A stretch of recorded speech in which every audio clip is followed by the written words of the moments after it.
So Javon Walker can finally rest a little bit easy. The two individuals that were recently charged with his brutal beating and robbery that left him bloodied and lying literally in a gutter were recently charged by Las Vegas police.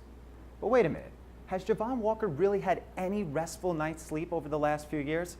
Let's keep in mind, Walker is also an individual that has a reputation for flamboyant behavior in strip clubs. Two New Year's Eves ago, he was a passenger in a limousine with his former teammate, Darren Williams, that was riddled with bullets after a night of partying in a strip club that left Williams dead. So what's the pattern here? Are athletes targets? Well, of course they're targets. What other profession besides being a musician or an actor does everyone know how much money you make? Do you know how much money your next door neighbor makes? Do you know how much money your doctor makes? I don't think so. Entertainment and sports are one of the only fields where everyone knows how much money people make. So you open up the newspaper, you know how much money Darren Williams makes. You know how much money Kobe Bryant makes in endorsements and from the Lakers, and you certainly know how much money Javon Walker makes.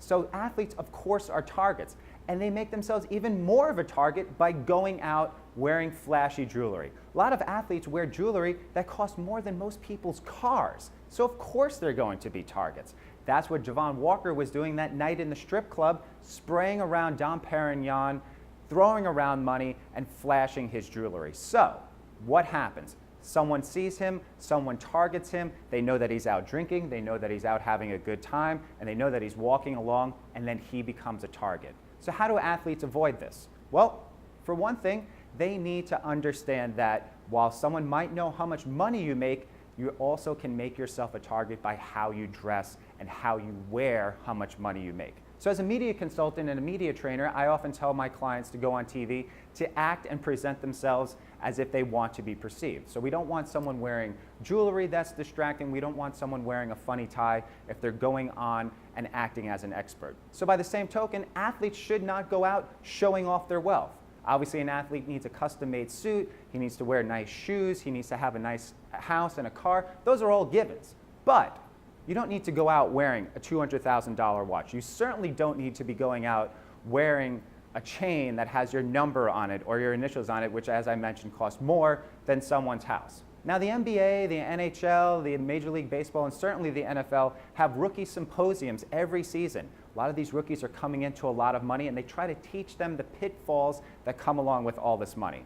Recent studies showed that up to 50% of players within 10 years of retiring are bankrupt or filing for bankruptcy. So that should tell you something about what their mindset is, to show off, to show that they've made it, and that brings on the targets, that brings on the people that are looking to target them, whether it be for violence, whether it be for scams, whether it be for someone trying to take advantage of your goodwill. Two recent examples, Antoine Walker, who's now bankrupt, and Eddie Curry, who's also bankrupt. They became targets not from a violent standpoint, but from a standpoint of people taking advantage of their generosity. They're now bankrupt, between the two of them, over $200 million in salary. They didn't meet the same fate as Javon Walker, but all athletes are targets because of how much money they make and how they use that money to show off their wealth.